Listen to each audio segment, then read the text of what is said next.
Rain tapped gently against the window, not in a hurry, not asking to be noticed, only arriving in 1,000 patient fingertips across the glass. Beyond it, the night had dissolved into silver blur, the garden path half hidden beneath mist, the dark branches of the plum tree moving once in a while, as if remembering some distant wind. Inside, the room held the quiet glow of a single lantern resting on the sill. Its light was warm and amber, softening the edges of the old wooden chair, the folded blanket at its arm, the small table where a cup of tea sent up a thin ribbon of steam. By the door, a tired figure stood for a moment without moving, as though the body had made it home before the heart could believe it. Rain clung to the coat in darkened patches. Damp hair curled faintly at the temples. The hands, chilled from the evening, lingered over the latch after it had already been turned, as if they had forgotten what it meant to stop holding on. The room seemed to understand. It offered no demands, only warmth, only stillness. Slowly, the coat was set aside. Shoes, damp from the road, were left on the woven mat. A pair of socks brushed over the worn floorboards with a whispering sound. The figure crossed the room and paused by the lantern, one hand resting lightly on the window frame. Outside, the rain continued its low music over roof tiles and leaves and earth. The glass was cool beneath tired fingertips. For a moment, the reflection in the pane looked like someone half remembered, shoulders carrying more than their share, eyes dulled by too many days spent moving forward without rest. The tea waited nearby, steeped in herbs and something faintly floral. Its warmth spread through the cup and into both hands. When it was lifted, steam touched the face like a kind hand. The first sip was simple, almost plain, and yet it moved through the chest like a quiet light entering a locked room. Breathing, which had been shallow and unnoticed, began to deepen by small degrees. The tightness in the throat loosened a little, not gone, only softened. The way frost begins to surrender at the first hint of dawn. The chair by the window creaked softly when the figure lowered into it, blanket drawn over cold legs, lantern glowing at one side, like a companion who knew the art of silence. Rain traced wandering paths down the glass. Somewhere in the house, wood settled with tiny sighs. The clock on the shelf had long since stopped, and tonight that felt like mercy. Nothing here was asking to be measured. Weariness rose then, not dramatic, not sharp, but old and deep. It lived in the shoulders, in the wrists, behind the eyes. It lived in the habit of enduring.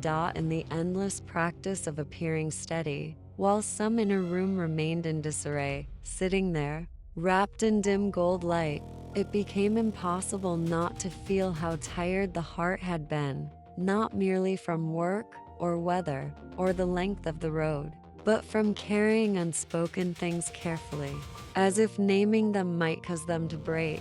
The cup was set down, fingers curled into the blanket. The rain kept speaking in its patient language. A memory drifted in, light as fog. Another evening, another window, another version of this same tired soul, waiting for something to return. Certainty, perhaps, or tenderness, or the simpler self that had once found joy in ordinary hours. For a moment, loneliness moved through the room like a draft under the door. It brushed against the lantern light, touched the corners, settled briefly beside the chair. The figure bowed forward, elbows on knees, eyes lowered. The breath caught, not much, just enough to reveal the ache that had been sleeping beneath the surface. And then, because the night was gentle and offered no resistance, the ache was allowed to be there. Nothing was fixed, nothing explained, only this: a hand pressed quietly to the center of the chest, as though feeling for a lost bird. Another breath, then another.